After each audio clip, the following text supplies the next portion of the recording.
You ever watch someone live stream themselves committing a crime with full confidence like they're the main character in a made-up reality show? Yeah, that happened on my ranch. A self-declared HOA president with a clipboard and a god complex showed up, slapped fake violation stickers on my truck, and brought a tow truck, all while thousands watched live. No HOA ever existed here, but that didn't stop her from inventing bylaws, election results, and quiet hours for toddlers. By the time the sirens showed up, even the lawn chairs came out. Buckle up, this one's got fake badges, real crimes, and a twist she never saw coming. Drop a comment where you're watching from, especially if you've ever met a Karen with a clipboard. And stick around. Justice makes an entrance when you least expect it. It was a peaceful Tuesday morning when I first witnessed Pamela Hutchinson in action. I was working on my ranch fence, enjoying the quiet that comes with living on 12 acres outside Pine Ridge County, Texas. The morning sun was just burning off the dew when I heard raised voices coming from my neighbor Hank Peterson's place. Now Hank's a 72-year-old retired construction foreman who minds his own business and flies an American flag on a pole in his front yard. He's been doing that for 20 years without a single complaint. So when I saw a woman in a cheap blazer marching across his field with a clipboard, I knew something was wrong. I'd gotten to know Hank over the past 3 years since I'd bought this ranch, drawn to the peace and quiet that comes with rural living after spending decades dealing with the worst of human nature in law enforcement. Hank had been the first neighbor to welcome me, showing up with a six-pack of beer and stories about the land that went back generations. He'd served 2 tours in Vietnam, came home to build houses and raise a family, and had earned every ounce of respect he commanded in this community. Watching him tend to that flag every morning had become part of my routine, seeing him raise it at dawn and lower it at dusk, with the kind of reverence that only comes from someone who truly understands what it represents. This woman, who I'd later learn was Pamela Hutchinson, approached Hank's flag like she was conducting a military inspection. She had highlighted blonde hair in a severe bob cut, oversized sunglasses, and was wearing what looked like a knockoff designer blazer that had seen better days. But it was the clipboard that caught my attention. In my 25 years of law enforcement, I've learned that people who carry clipboards in residential neighborhoods usually fall into 2 categories: legitimate officials doing their jobs, or scam artists pretending to have authority they don't possess. Something about this woman's demeanor told me she fell into the second category. Being a sheriff in a place like this means understanding the delicate balance between protection and patience. You don't build trust in rural communities by charging in with badges blazing every time there's a problem. Sometimes the best thing a lawman can do is step back and let people reveal their true nature before you decide how to respond. It's a lesson that took me years to learn, and one that would prove crucial in dealing with Pamela Hutchinson. My instincts were telling me that this woman wasn't just a one-time problem. She was someone who would escalate until she either got what she wanted or got stopped by something bigger than the people she was trying to intimidate. I watched as she pointed at Hank's flag and started gesticulating wildly. Even from 50 yards away, I could hear her raised voice, talking about neighborhood standards and aesthetic violations. Hank looked confused, which made sense because there had never been any homeowners association in our area. We're a rural community where people bought property specifically to avoid that kind of bureaucratic nonsense. But this woman was acting like she had some kind of official authority, taking photos of the flag from multiple angles and making notes on her clipboard like she was documenting evidence for a court case. That's when I had to make a decision that would define everything that followed. As the county sheriff, I could have walked over there immediately, shown my badge, and shut down whatever scam she was running. But something made me pause. In my experience, people like this don't just target one person. They're usually building up to something bigger. If I intervened too early, I might stop this particular incident, but miss the chance to catch her in a more serious crime. So I made a choice that reflected everything I'd learned about patience, justice, and the difference between stopping a crime and preventing future ones. The conversation between Pamela and Hank escalated quickly. She was claiming to be the president of a newly established homeowners association and insisting that his flag violated some made-up aesthetic guidelines. Hank kept asking what HOA she was talking about, but she just got louder and more aggressive. She threatened him with legal action, fines, and even mentioned getting the authorities involved. The irony wasn't lost on me. She was threatening to call law enforcement while standing 50 yards away from the actual sheriff. But Hank didn't know I was law enforcement, and neither did she. This ranch represented more than just a home to me. It was a place where I could separate the weight of my badge from the simple pleasure of working with my hands and living close to the land. My grandfather had been a rancher in East Texas, and some of my earliest memories were of helping him mend fences and tend cattle. There's something about that kind of work that keeps you grounded, reminds you that real strength comes from building things rather than tearing them down. Watching this woman try to tear down Hank's dignity with fake authority felt like a personal affront to everything I believed about how neighbors should treat each other. After about 20 minutes of harassment, Hank finally gave in. I watched this proud veteran take down the American flag he'd flown for 2 decades because some woman with a clipboard scared him into compliance. The look of defeat on his face made my blood boil, but I forced myself to stay calm and professional. That night, I made another decision that would prove crucial later. I installed hidden security cameras around my property. If this woman was going to escalate her activities, I wanted everything documented. I had a feeling I was going to need evidence, and I was right. 2 months passed, and I kept a casual eye on Pamela's activities around the neighborhood. She'd established what she called a temporary HOA office in her garage, complete with hand-painted signs and filing cabinets full of made-up violations.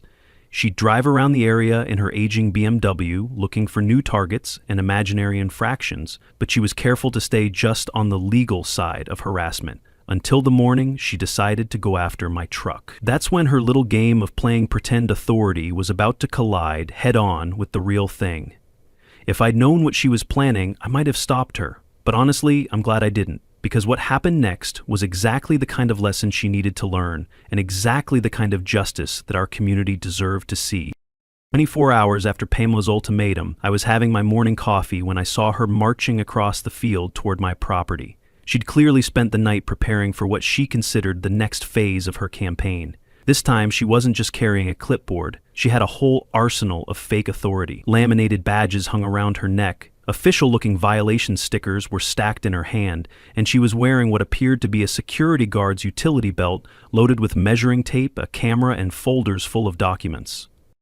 I watched from my kitchen window as she approached my pickup truck, which was parked exactly where it had been the day before, completely legally on my own property just outside my fence line. The truck was a standard Ford F-150, nothing fancy, just a working man's vehicle that I used for ranch duties. It didn't have any police markings because it was my personal truck, not a department vehicle. But apparently, in Pamela's mind, it represented a direct challenge to her newly claimed authority, and she was about to make her biggest mistake yet. She started by photographing my truck from every conceivable angle, like she was documenting evidence for a major crime. Then she began placing bright orange violation stickers on the windows, the kind of stickers that are designed to be difficult to remove and leave residue when you try. Each sticker had official-looking text about HOA violations and warnings about non-compliance. She was so focused on her work that she didn't notice me coming outside until I spoke up. "Ma'am, what exactly are you doing to my vehicle?" I asked in the calmest voice I could manage. Pamela spun around with the confidence of someone who believed she held all the cards. "These are legitimate HOA violations," she announced, waving her clipboard like a weapon. She pointed to the fake badge around her neck that read Community Standards Director in bold letters. "Your vehicle has been parked in violation of Section 4.2 of the Pine Ridge HOA bylaws for over 24 hours. The fact that she was quoting made-up regulations from a non-existent HOA with such conviction was almost impressive. Almost. I walked over to examine the stickers she'd placed on my truck. Each one listed violations like unauthorized overnight parking, blocking emergency access routes, and failure to comply with community vehicle standards. The irony was that my truck was parked on my own property, there were no emergency access routes anywhere near my driveway, and there were no community vehicle standards because there was no community association. But Pamela had clearly spent considerable time and effort creating these official-looking documents, complete with fake legal language and reference numbers. "Ma'am, I'm going to need to see some identification and proof of your authority," I said, keeping my voice level and professional. This was exactly the kind of question that legitimate officials expect and welcome, but scam artists hate. Pamela's reaction told me everything I needed to know. Instead of producing credentials, she got defensive and started talking louder. "I don't need to prove anything to you," she declared. "I'm the elected president of this HOA, and these documents speak for themselves." She thrust a stack of papers at me that looked like they'd been printed from free templates downloaded from the internet. As I was examining her fake paperwork, my police radio crackled to life from inside the truck. "Sheriff Callahan, respond when available for a status update on the Riverside incident," came the dispatcher's voice. I quickly reached through the open window and turned down the volume, but not before Pamela heard it. Her eyes narrowed with suspicion. "Why do they keep calling you sheriff?" she asked. I could see the wheels turning in her head, but her ego was too big to let her reach the obvious conclusion. "It's a common name around here," I replied casually, probably picking up crosstalk from other radios. It wasn't technically a lie. Callahan is indeed a common name in our county, but I could tell she wasn't entirely convinced. Still, her need to assert dominance was stronger than her sense of caution. "Well, Mr. Callahan," she said with exaggerated formality, "you have until tomorrow morning to move this vehicle, or I'll be forced to take enforcement action." The way she said enforcement action with such dramatic emphasis would have been funny if it wasn't so concerning. Just then, Hank Peterson came shuffling over from his house, coffee mug in hand and curiosity written all over his weathered face. "Wade, what's this woman doing to your truck?" he asked. Pamela immediately turned on him like a drill sergeant addressing a recruit. "Mr. Peterson, this doesn't concern you. Please return to your property." But Hank had clearly had enough of being pushed around. "Like hell it doesn't concern me," he shot back. "This lady made me take down my American flag, and now she's harassing you too? Something ain't right here." The mention of the flag incident was like lighting a fuse inside me. I could feel my jaw tighten and my hands clench into fists, but I forced myself to stay calm. Pamela, however, saw Hank's comment as an opportunity to showcase her power. "That flag violated aesthetic standards for the community," she announced proudly. "I've successfully resolved 12 violations in this area, including that unsightly display." The casual way she dismissed a veteran's right to fly the American flag on his own property told me everything I needed to know about her character. "You made him remove the American flag?" I asked, my voice carrying just a hint of the authority I usually kept hidden when I was off duty. Something in my tone must have registered with both Hank and Pamela, because they both looked at me with renewed attention. Hank seemed to sense that there was more to me than met the eye, while Pamela appeared to be reconsidering whether she might have bitten off more than she could chew, but her pride and arrogance won out over her instincts. "Community standards must be maintained," she declared with finality. "And speaking of standards, Mr. Callahan, you have 18 hours to comply with my directive." With that, she turned and walked away, leaving me standing there with a truck covered in fake violation stickers and a growing certainty that tomorrow was going to be a very interesting day. At exactly 7 in the morning, I was sipping coffee in my kitchen when I heard the rumble of a large truck engine approaching my property. Through my security monitor, I watched Pamela arrive in her BMW, followed closely by a tow truck. She'd actually done it. She'd hired someone to steal my vehicle. What made it even more surreal was that she'd set up her phone on a tripod to live stream the entire event. "Good morning, everyone," she announced to her camera, with the enthusiasm of a morning talk show host. "Today we're enforcing HOA regulations against a non-compliant resident who ignored official warnings." The tow truck driver was a young kid named Tyler, probably in his early 20s, who looked increasingly uncomfortable as Pamela directed him to hook up my truck. I could hear her through the open window explaining to her live stream audience that this was a legitimate enforcement action against an abandoned vehicle that had been properly documented and reported. The fact that she was broadcasting her own crime in real time was almost too perfect. I grabbed my phone to record backup footage while I watched her dig her own legal grave. I walked outside with my coffee still steaming, projecting the calm confidence of a man who knew exactly how this situation was going to end. "Morning, folks," I called out cheerfully. "Lovely day for Grand Theft Auto."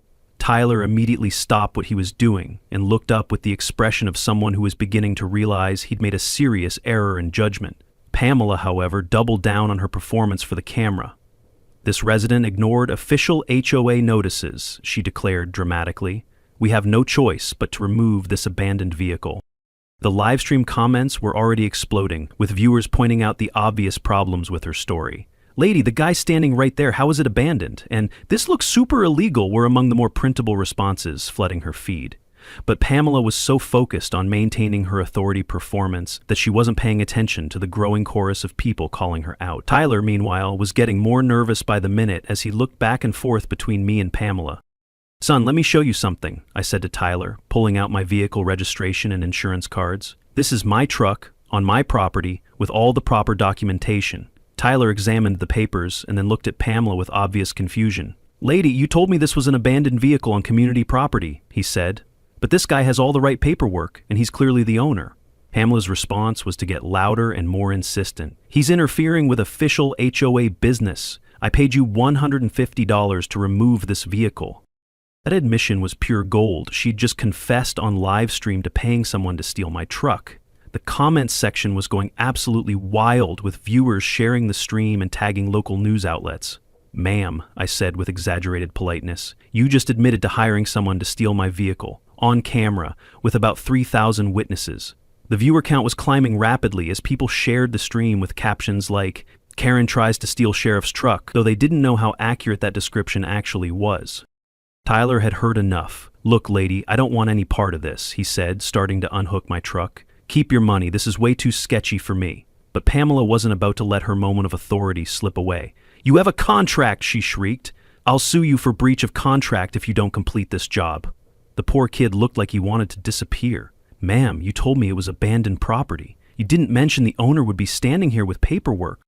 That's when Pamela made her biggest mistake yet. She pulled out her phone and dialed 911 right there on live stream, with the speakerphone on so everyone could hear. "I need police immediately," she announced to the dispatcher. "There's a resident interfering with legitimate HOA enforcement, and I need officers to arrest him for obstruction." The irony was so thick you could cut it with a knife. She was calling my own department to report me for defending my own property. The dispatcher, trained to handle all sorts of unusual calls, tried to explain that HOA disputes were civil matters, but Pamela insisted that crimes were being committed. "This man is threatening violence and interfering with official business," she lied boldly to the 911 operator. I had to admire her commitment to the performance, even as she was committing multiple felonies in front of thousands of witnesses. The viewer count had climbed to over 5,000, and the comments were a mix of outrage, amusement, and people tagging their friends to watch the disaster unfold. By this point, Hank Peterson had emerged from his house with a lawn chair and what appeared to be a bag of popcorn. "This is better than cable TV," he announced to no one in particular, settling in to watch the show. Other neighbors were starting to appear on their porches and in their yards, drawn by the commotion and the sound of Pamela's increasingly shrill voice. What none of them knew was that sirens were already approaching in the distance, and Pamela was about to get exactly what she'd asked for, just not in the way she expected. Tyler had completely given up on the towing job and was packing up his equipment. "Lady, I'm out of here," he declared. "Keep your $150. This whole thing is nuts." As he drove away, Pamela was left standing alone, with her clipboard, her fake badges, and a live stream full of people who were beginning to understand that they were witnessing something truly special. "Justice is coming," she announced to her camera with supreme confidence. "The authorities will sort this out." She had no idea how right she was, or how wrong she was, about who was going to be sorted out. Deputy Lacey Collins arrived in her patrol car with the professional demeanor of someone who dealt with her share of unusual calls. At 28 years old, she was one of our department's rising stars, sharp, thorough, and unflappable in difficult situations. As she stepped out of her vehicle, she immediately assessed the scene.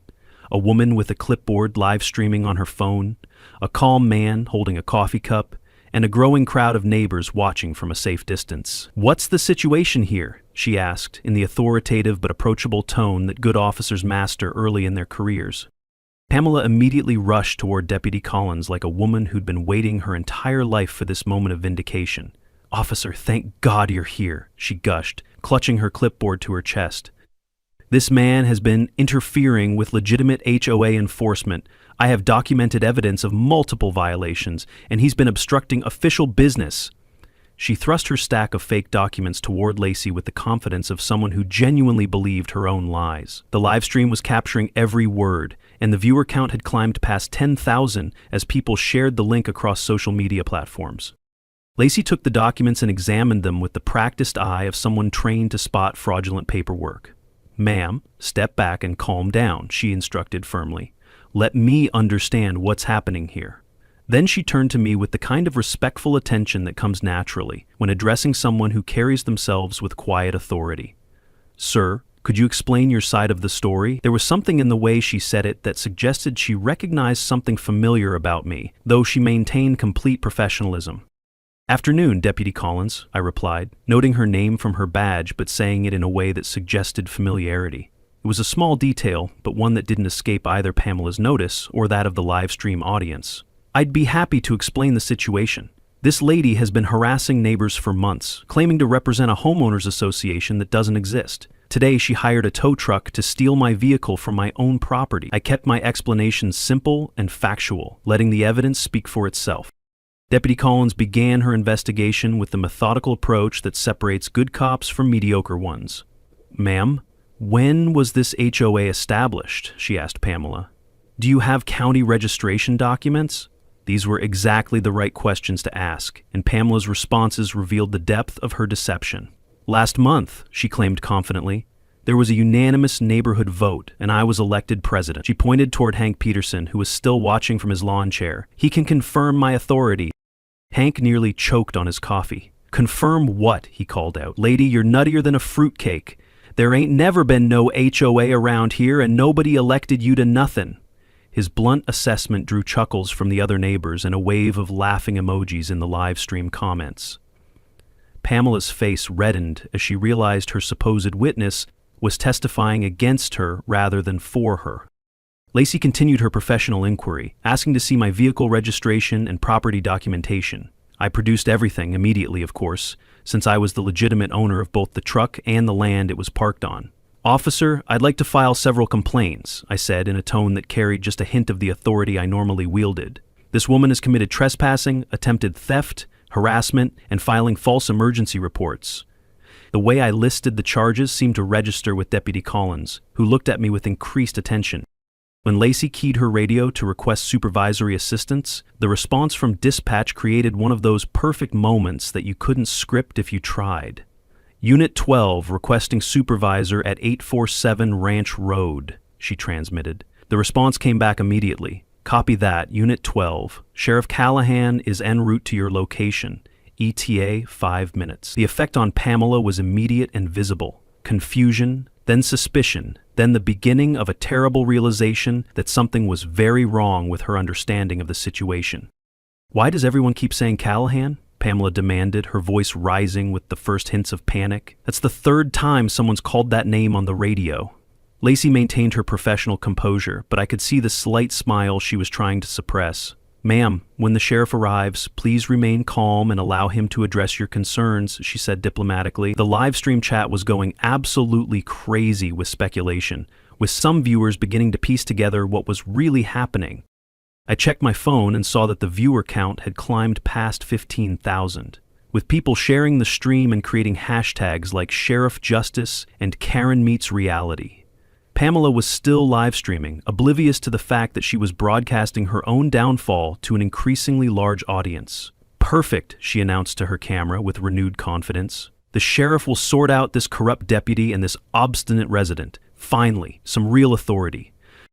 The sound of an approaching vehicle with a powerful engine began to fill the air, and I could see Pamela straightening her blazer and organizing her fake documents for what she believed would be her moment of ultimate vindication. Deputy Collins stood at professional attention while Hank Peterson leaned forward in his lawn chair with obvious anticipation. The other neighbors had moved closer, sensing that something significant was about to happen. Even Tyler, the tow truck driver, had returned and was watching from his vehicle parked down the road. As the sheriff's official county vehicle came into view, complete with emergency lights and full law enforcement markings, Pamela's confidence reached its absolute peak. "Justice is here," she announced to her live stream audience, with the satisfaction of someone who believed she was about to be completely vindicated. "The real authority has arrived to deal with these people." She had no idea that she was about to experience the most humiliating moment of her life, broadcast live to thousands of strangers who were about to witness perfect karma in action. The sheriff's official county vehicle pulled up with the kind of authority that only comes with legitimate law enforcement. As the door opened and a boot hit the gravel, Pamela rushed forward with her clipboard raised like a battle standard, ready to finally present her case to what she believed was the ultimate authority who would vindicate her months of neighborhood enforcement. "Sheriff, thank God you're here," she called out, her voice filled with the confidence of someone who thought she was about to win the biggest victory of her life. "I need to report serious misconduct by both this resident and your deputy." But as the figure in the official sheriff's uniform turned around, Pamela's world came crashing down in the most spectacular way possible. Standing before her in full law enforcement regalia, complete with badge, duty belt, and all the trappings of real authority, was the same man she'd been harassing for months. The same man she'd been threatening to have arrested. "Hello again, Ms. Hutchinson," I said with the calm authority that comes from 25 years of law enforcement experience. "I'm Sheriff Wade Callahan." The effect on Pamela was immediate and devastating. She stopped mid-stride as if she'd hit an invisible wall, her mouth falling open in a perfect expression of shocked disbelief. Her clipboard slipped from her hands and scattered fake documents across the gravel. The color drained from her face so completely that she looked like she might faint right there on the spot. Her breathing became shallow and rapid, and she began blinking repeatedly as if trying to clear a hallucination. For several long seconds, the only sounds were the wind through the trees and the distant hum of thousands of people typing furiously in the live stream comments as they realized they were witnessing something truly extraordinary. The live stream chat had exploded into absolute chaos. Comments were flying by so fast they were almost impossible to read. Is this real life? I need a movie about this. She about to pass out. Best karma video ever. No way, no way, no way. Her face, though, called the cops on the cop. R.I.P. Karen. I'm crying laughing. Screenshot her face, please. This can't be real. Plot twist of the century. She's glitching. Karen XC has stopped working. I can't breathe. This is better than Netflix. Someone call an ambulance for Karen. Her soul just left her body. Live streaming your own destruction. The secondhand embarrassment is real. I'm saving this forever. The viewer count had exploded past 25,000 and was climbing rapidly as people shared the link across every social media platform imaginable. This isn't possible," Pamela stammered, her voice barely above a whisper. Her hands were visibly shaking now, and she seemed to be having trouble staying upright. "You're just a rancher. You live on a ranch. You can't be." But the evidence was right in front of her, wearing a badge and speaking with the unmistakable authority of someone who'd spent decades serving and protecting the community. Deputy Collins stepped forward to provide official confirmation, and the respectful way she addressed me left no doubt about the hierarchy here. "Ma'am, Sheriff Callahan has been investigating multiple complaints about harassment and fake authority claims in this area. We've received reports about your activities from several residents." Hank Peterson had risen from his lawn chair and was walking closer to get a better view of Pamela's complete meltdown. "Well, I'll be damned," he said with obvious satisfaction. "Wade, you've been playing the long game this whole time, haven't you?" There was admiration in his voice, the recognition of a man who appreciated strategic thinking and perfect timing. Tyler, the young tow truck driver who had returned to watch the spectacle, was standing next to his vehicle with his mouth hanging open. "Lady tried to get the sheriff's truck towed," he muttered to himself. No wonder this felt so wrong. The live stream exploded with comments as viewers realized what they were witnessing. "Holy crap, the rancher is the sheriff, and this is the best karma video ever," filled the chat, along with hundreds of people tagging friends and sharing the stream to other platforms. The viewer count was approaching 30,000, and news outlets were beginning to pick up the story. Pamela's face had gone completely white as the full magnitude of her situation began to sink in. She was swaying slightly on her feet, and I genuinely worried she might collapse.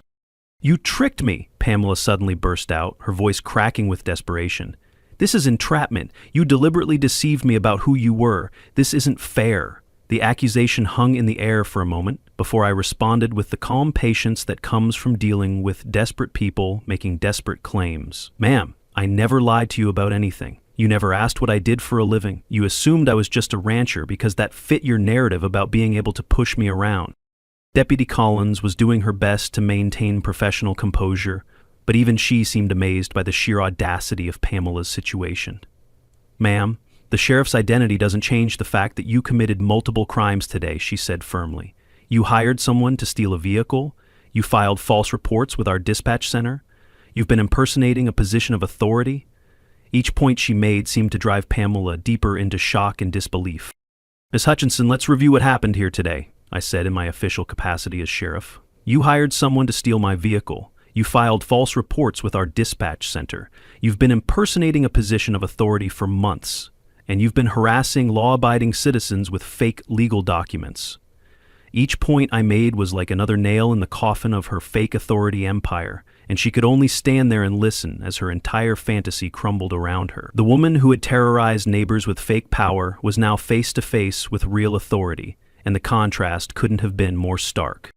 The live stream audience was witnessing something unprecedented. the complete and total destruction of a Karen's delusions of grandeur, broadcast live and documented forever. Comments were pouring in from viewers who couldn't believe what they were seeing, with many saying they'd never witnessed such perfect karma in real time. News outlets were beginning to pick up the story, and the hashtags were already trending. Pamela had unknowingly created the most thoroughly documented case of fake authority meeting real consequences in internet history. "I didn't know," she said desperately, grasping for any possible escape from the hole she'd dug herself into. "You never told me you were the sheriff. This isn't fair. You tricked me." But I shook my head calmly, unmoved by her attempts to shift blame. "Ma'am, my job title doesn't change your behavior. You harassed Mr. Peterson into taking down his American flag. You threatened multiple neighbors with fake fines and fake legal action. You did all of that because you thought you could get away with it, not because you didn't know who I was." The truth of that statement seemed to hit her like a physical blow, and she actually staggered backward against her BMW. Deputy Collins had been documenting everything, and now she stepped forward with the evidence we'd need for any potential prosecution. "Sheriff, we have the live stream recording showing her hiring the tow truck under false pretenses. We have recordings of her 911 call containing false statements, and we have multiple witness statements about her harassment activities over the past several months. The professional competence of my deputy, combined with the mountain of evidence Pamela had created herself, made this one of the most thoroughly documented cases I'd ever seen." The reality of her situation was finally beginning to penetrate Pamela's shock and denial. Her legs gave out completely, and she slumped against her BMW, sliding down until she was sitting on the ground with her back against the car door. The fake badges around her neck looked ridiculous now, like costume jewelry on someone playing dress-up. Her carefully constructed persona of authority had evaporated completely, leaving behind just a middle-aged woman who'd gotten carried away with a power fantasy and was now facing the real consequences of real crimes. The live stream was capturing every moment of her complete breakdown, creating a permanent record that would follow her for the rest of her life. The immediate aftermath of the revelation was electric. Deputy Collins began the formal documentation process while Pamela sat in her BMW with the door open, staring at the ground in complete defeat. The live stream was still running, broadcasting her humiliation to what had now become over 30,000 viewers, with major news outlets picking up the story and social media exploding with shares and commentary. But what happened next was something even more powerful than official law enforcement action. It was the community itself stepping forward to reclaim its dignity. Hank Peterson was the first to speak up, and his words carried the weight of every neighbor who'd been intimidated into silence. "Sheriff, I want to file a formal complaint about this woman," he announced, pointing at Pamela with righteous indignation. "She made me take down my American flag, the flag I've flown for 20 years to honor my service and my country. She threatened me with legal action if I didn't comply with her made-up rules." His voice grew stronger with each word, the voice of a man who'd found his courage again after months of being bullied. Other neighbors began coming forward with their own stories, and the pattern of harassment became clear. Mrs. Rodriguez from down the road described how Pamela had tried to fine her $50 for having garden gnomes that were supposedly non-compliant decorative items. The young couple with toddlers talked about being threatened with noise violations because their children played outside during quiet hours that Pamela had invented. Each story added another layer to the evidence of systematic neighborhood intimidation. "I've been documenting these activities for weeks," I explained to the growing crowd of neighbors and the thousands of live stream viewers. "Security cameras captured everything, including the incident with Mr. Peterson's flag. I pulled out my tablet and showed footage of Pamela harassing Hank 2 months earlier, complete with audio of her fake authority claims and threats. Seeing the evidence played back seemed to give Hank a sense of vindication that had been a long time coming. The most absurd discovery came when we examined Pamela's so-called HOA headquarters in her garage. Deputy Collins and I walked through what could only be described as an elaborate fantasy office, complete with hand-painted signs reading President's Office and Community Standards Department. Filing cabinets were filled with made-up violation reports on various neighbors, each one meticulously documented with photos and fake legal language. She'd created an entire bureaucracy in her head and tried to impose it on the real world. "Look at this," Deputy Collins said, holding up a folder labeled Enforcement Actions Pending. It contained detailed plans for expanding her fake authority, including ideas for vehicle registration requirements, pet licensing fees, and mandatory landscaping standards. The depth of her delusion was almost impressive, if it wasn't so harmful to the people she'd been terrorizing. She'd spent months building a fantasy empire based on nothing but intimidation and fake paperwork. The livestream audience was getting a front row seat to the dismantling of Pamela's fake authority structure. Comments were flowing in from viewers sharing their own experiences with neighborhood bullies and expressing satisfaction at seeing someone finally stand up to this type of behavior. News outlets were beginning to report on the story, and hashtags like Sheriff Justice and Karen Takes Down were trending on social media platforms across the country. But the most powerful moment came when we addressed the fake violation stickers that Pamela had placed on my truck. As I peeled off each one, reading the ridiculous charges aloud for the benefit of the live stream audience, the absurdity of her entire operation became clear. On my own property, blocking emergency access routes to routes that didn't exist. Failure to comply with community vehicle standards that had never been established by any legitimate authority. Pamela was required to personally apologize to each neighbor she'd harassed, and watching her walk from house to house with Deputy Collins was like witnessing a complete reversal of power dynamics. The woman who terrorized people with fake authority was now reduced to asking for forgiveness from the very people she'd tried to intimidate. Her voice was barely audible as she admitted to each person that she'd had no legal right to make any demands or threats. The community response was gracious but firm. People accepted her apologies, but made it clear that her behavior had caused real harm and genuine fear. Hank Peterson summed it up best when he said, "I accept your apology, but I want you to understand that you made me feel like a criminal in my own home. You took away something that meant everything to me, and I almost let you do it because I was afraid of your threats." As we packed up the fake HOA materials from her garage, boxes of fraudulent documents, fake badges, and made-up legal forms, the symbolic nature of dismantling her empire of lies wasn't lost on anyone. The livestream captured every moment as Pamela carried box after box of her delusions to her car, the physical manifestation of her fake authority being literally removed from the community she'd tried to control. The final documentation included a formal agreement that Pamela would cease all claims of HOA authority, submit to regular check-ins with our department, and face immediate arrest if any future complaints were filed against her. But perhaps more importantly, the community had learned that they didn't have to accept abuse from people claiming fake authority. They'd seen what happened when someone finally stood up to a bully, and that lesson was worth more than any arrest could have provided. 1 month after what the internet had dubbed the Great HOA Takedown, life in our little corner of Pine Ridge County had returned to normal, but it was a better normal than we'd had before. Hank Peterson's American flag was flying proudly again, this time with a spotlight so it could be seen 24 hours a day. Neighbors were actually talking to each other over fences, sharing stories and looking out for one another in ways that genuine communities do. The fear that Pamela had instilled in people had been replaced by a sense of empowerment and unity. The viral video had taken on a life of its own, reaching over 5 million views across various platforms and spawning countless reaction videos, news reports, and social media discussions about fake authority and community justice. Law enforcement training academies began using the footage as an example of how patience and proper documentation can lead to better outcomes than immediate confrontation. The phrase, "sometimes the quiet neighbor has the biggest surprises," became a popular meme, often accompanied by screenshots of Pamela's face when she realized who I really was. Pamela herself had become something of a cautionary tale about the dangers of unchecked ego and fake authority. She was required to attend weekly meetings with Deputy Collins, during which she had to report any interactions with neighbors and confirm that she wasn't attempting to assert any form of community authority. Social media had been restricted as part of her agreement, preventing her from trying to rebuild her fake empire online. The humiliation of her public downfall had been so complete that she rarely left her house except for necessary errands. My own career had benefited from the incident in unexpected ways.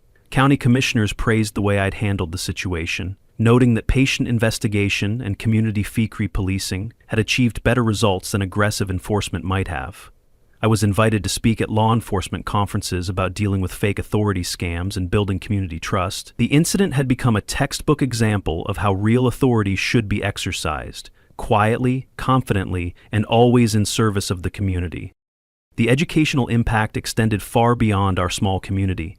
Other counties began implementing verification systems for HOA claims, requiring official registration and documentation before any enforcement actions could be taken. Citizens became more aware of their rights when confronted by people claiming authority, leading to a significant decrease in fake HOA scams across the region. Pamela's failed power grab had inadvertently made communities safer from similar predators. Hank Peterson had become something of a local celebrity, giving interviews to news outlets about the importance of standing up to bullies and never backing down when you're in the right. His experience had resonated with veterans and civilians alike, and he'd received hundreds of messages of support from people who'd faced similar intimidation. "The sheriff taught us that we don't have to accept abuse from anyone," he told reporters. "Real authority protects people, fake authority just tries to control them." The technology angle of the story, with Pamela live streaming her own crimes, had made it a perfect case study for digital age justice. Legal experts pointed out how social media had both enabled Pamela's harassment campaign and ultimately provided the evidence for her downfall. The permanent nature of internet content meant that her behavior would follow her anywhere she tried to go, creating consequences that extended far beyond any legal penalty.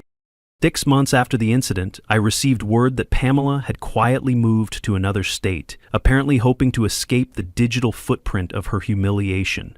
But the internet has a long memory, and her new neighbors quickly discovered her history when her name appeared in background checks and social media searches. The viral video had created a permanent record that would follow her for years to come, serving as an ongoing reminder of what happens when fake authority meets real justice. The lasting impact on our community was overwhelmingly positive. Property values had actually increased slightly, not because of any HOA enforcement, but because word had spread that we were a neighborhood where people looked out for each other and didn't tolerate bullies. Real estate agents began mentioning our community's response to the fake HOA incident as an example of the kind of place where families could feel safe and supported.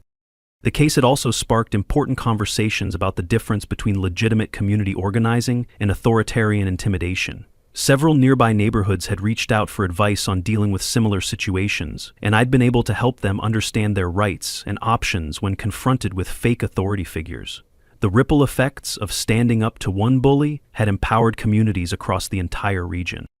Looking back on the whole experience, I'm struck by how a simple decision to be patient and gather evidence had led to such a comprehensive victory for community justice. If I'd intervened immediately when Pamela first harassed Hank about his flag, she might have just moved on to terrorize some other neighborhood. Instead, by letting her reveal the full extent of her behavior, we'd been able to create a permanent record that would protect communities everywhere from her particular brand of fake authority. The final lesson, I think, is that real authority doesn't need to announce itself or demand recognition. It serves quietly, protects consistently, and acts decisively when the moment requires it. Fake authority, on the other hand, is loud, demanding, and ultimately fragile because it's built on nothing but intimidation and lies. When the two collide, as they did that day on my ranch, there's never really any doubt about which one will prevail. Justice might sometimes take its time, but it always finds a way to win in the end.